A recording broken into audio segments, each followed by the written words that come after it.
Là, on est sur un projet un petit peu particulier. J'ai récupéré il y a 3 jours 2 dents de sagesse en très mauvais état. Alors là, il y a 3 morceaux, mais en fait, ça fait 2 dents. C'est-à-dire que ce petit bout-là, en principe, il va quelque part par là. Qu'évidemment, si je les ai récupérées, c'est qu'elles sont dans un état pitoyable. Ces dents m'appartiennent, hein. Je me suis fait extraire ces 2 dents-là le 26 décembre, juste après Noël. Et je les ai récupérés. Je me suis dit que ça m'embêtait de les jeter. Je les ai fait bouillir plus de 4 heures, tout simplement pour enlever le ligament qui restait sur les racines. Ensuite, je les ai passés dans le vinaigre pendant pratiquement 24 heures aussi, 24 heures pour enlever le tartre. Donc ça me donne une coloration qui est un peu bizarre. Il reste des traces de caries. Depuis la dernière fois, j'ai recollé à l'époxy la racine qui était cassée. Et donc j'obtiens ça en fait, brut. C'est pas poli, c'est pas nettoyé. Du coup j'ai 2 dents, très abîmées. Je vais faire un bijou en faisant une inclusion avec ces 2 dents-là.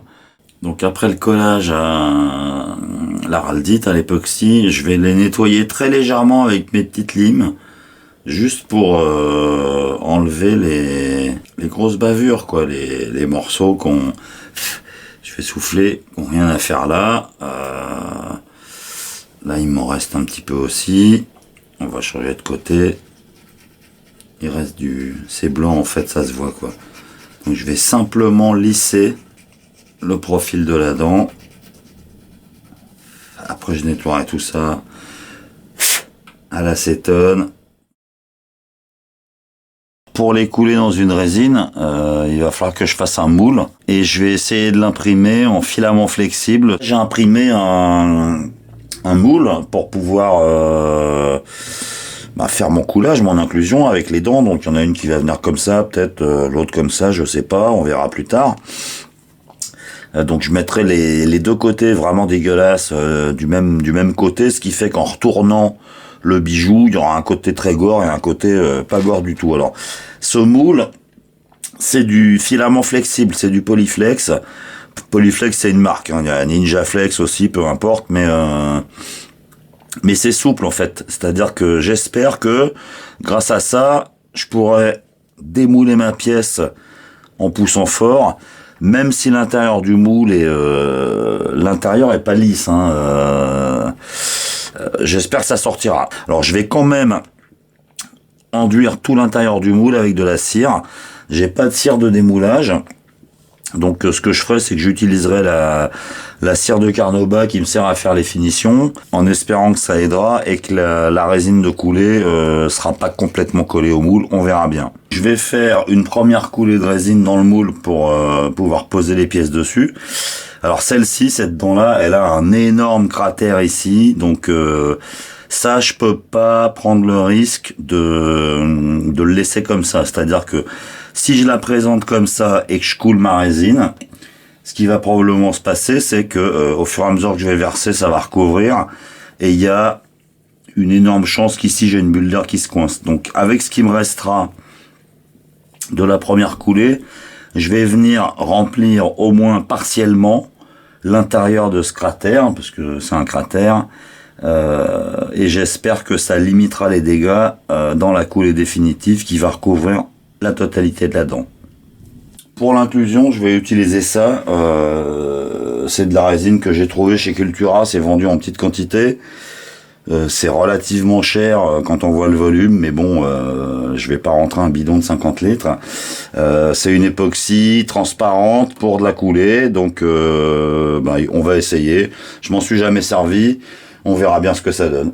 Je viens de faire la première coulée, j'ai rempli, il doit y avoir à peu près 4 mm je pense dans le moule. J'avais des micro-bulles à la surface, donc j'ai utilisé une petite flamme en promenant ça très rapidement, ça fait éclater les dernières petites bulles. J'espère que j'en ai pas dedans, on verra. Et j'ai mis une goutte ça se voit pas bien ici, mais en fait là j'ai une bulle très brillante. En fait j'ai rempli le cratère là que j'avais en déposant avec un cure-dent une petite goutte d'époxy. Donc on va laisser prendre ça. Là, la première coulée de résine, elle a plusieurs heures de séchage, 4 à 5 heures déjà. Ça, c'est ce qui restait dans le godet que j'ai gardé en témoin. Donc elle est pas encore solide, mais elle est, on va dire, quasiment gélifiée. Très visqueux, ça va plus couler beaucoup. Donc je vais préparer une deuxième fournée liquide et je vais positionner les dents pendant que la résine du dessous est encore pas entièrement polymérisée, et on va faire la coulée finale. Je vais en couler un petit peu au-dessus de ma coulée précédente. Je vais le laisser s'étaler. Je vais essayer de positionner les dents à l'intérieur et je finirai de remplir. Par là, je vais peut-être faire ça, je vais le dropper là-dedans. Donc là, je viens de le lâcher dans la résine liquide, la nouvelle. Hein. J'espère qu'il n'y a pas de bulle en dessous. On va voir. J'espère surtout que la résine du dessous est pas trop liquide et que ça va pas couler, quoi. Comme ça. Voilà. Là, on va verser ce qui reste pour terminer l'inclusion tranquillement.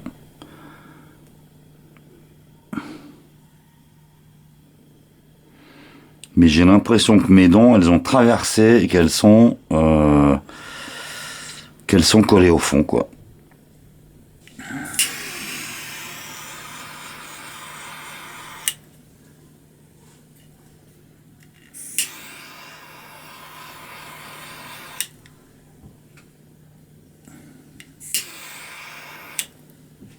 Alors ça, c'est ce que j'obtiens à la fin. Alors il s'est passé deux choses. La première qui est évidente ici, c'est que malgré l'application de la cire dans le moule en polyflex, j'ai été incapable de le démouler, de le sortir sans couper le moule. Donc j'ai pris un cutter. Première bonne nouvelle, la résine est extrêmement transparente. Elle est vraiment crystal clear, comme on dit, clair comme de l'eau de roche. Par contre, j'ai eu un souci. J'avais fait une première coulée d'environ 4 mm d'épaisseur.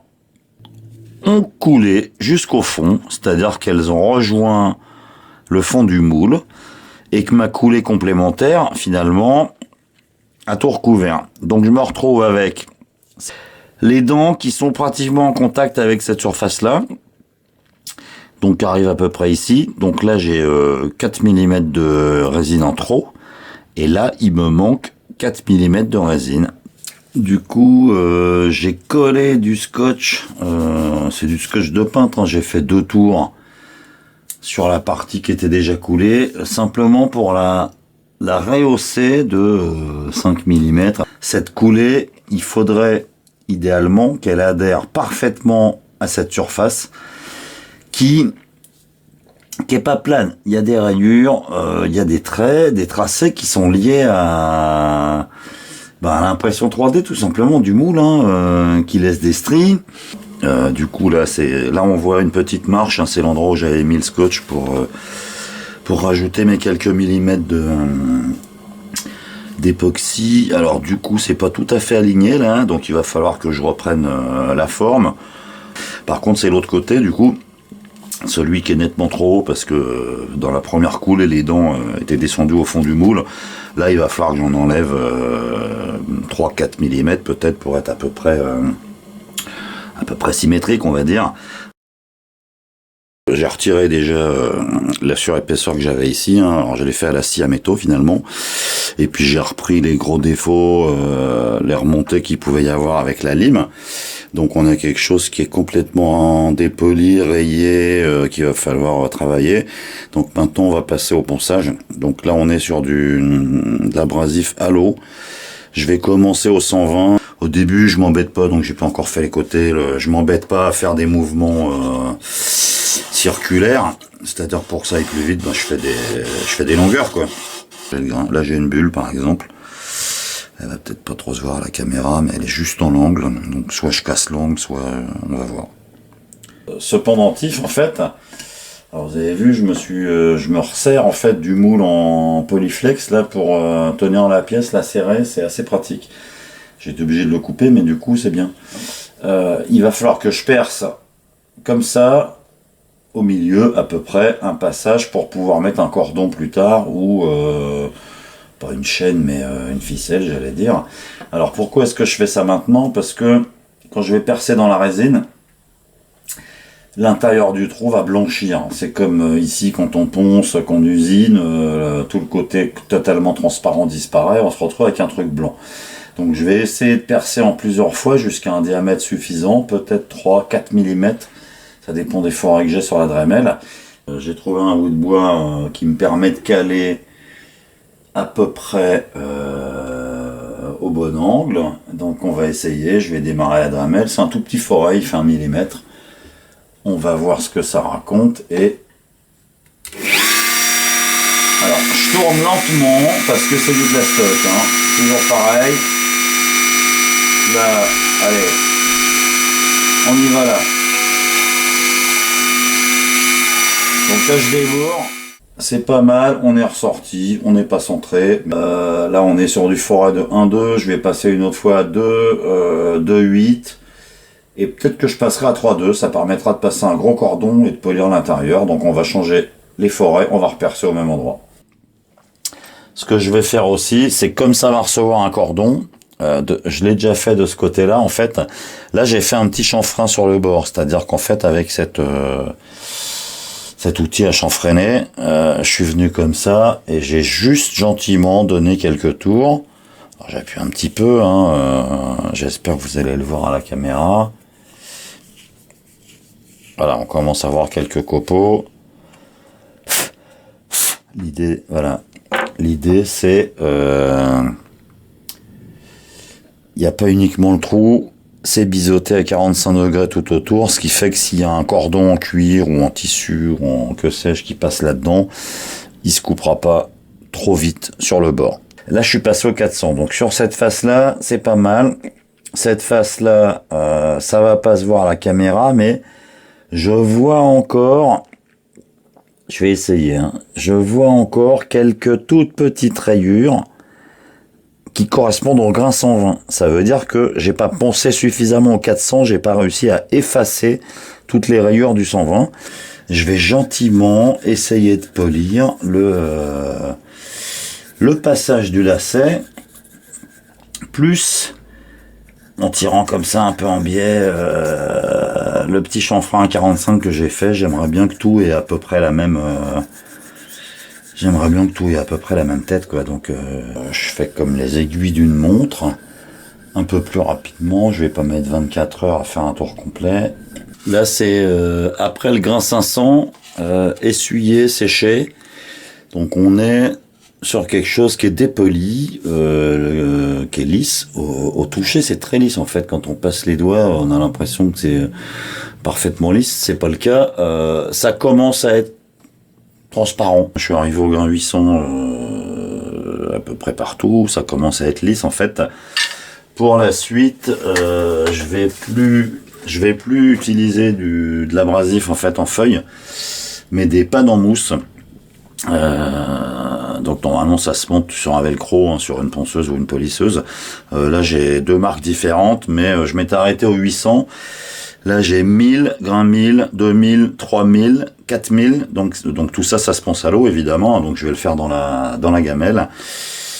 Et après le 4000, s'il faut, j'ai du polish. Alors ça c'est du grain 6000. Et j'ai aussi le même polish en grain 8000.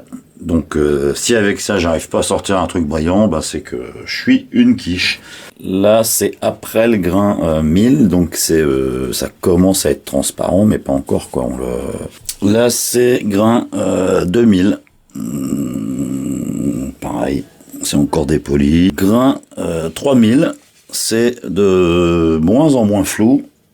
C'est encore un peu flou, mais ça progresse, ça progresse. Grain 4000, ça commence à être presque transparent. Mon doigt derrière est pas net, donc il y a encore un petit peu de diffraction. Passage au polish grain 4000. Là, c'est après le polish au 8000. Ouais, c'est ça, du 8000. C'est bien, ça brille, c'est transparent. Donc, on a fait 4000 et 8000. Hein. Alors, un défaut du truc, c'est que tous les petits défauts qui étaient planqués à l'intérieur, ben, en fait, ils se voient, quoi. Donc, alors maintenant, il me reste à m'occuper du passage du lacet. Ça, c'est le trou que j'avais percé à l'avance, avant de polir par lequel va être suspendu le bijou, quoi. Et ce que j'aimerais bien, c'est nettoyer ce perçage, hein, tout simplement pour qu'on remarque pas d'abord ça, mais qu'on remarque d'abord mes dents pourries. Donc je vais enduire le lacet avec du polish, je vais le glisser dedans, et puis on va y aller en espérant que ça améliorera un petit peu l'état de surface de ce perçage.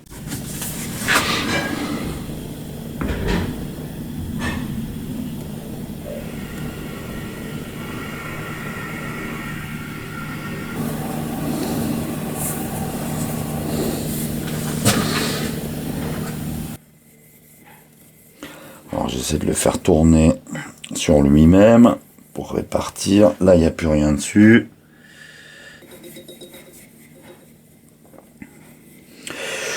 Bon, on va dire que c'est bon. Tiens ça, il y a pas mal de petits défauts, de tout petits défauts, dans des micro-bulles, des choses comme ça, mais dans l'ensemble, c'est...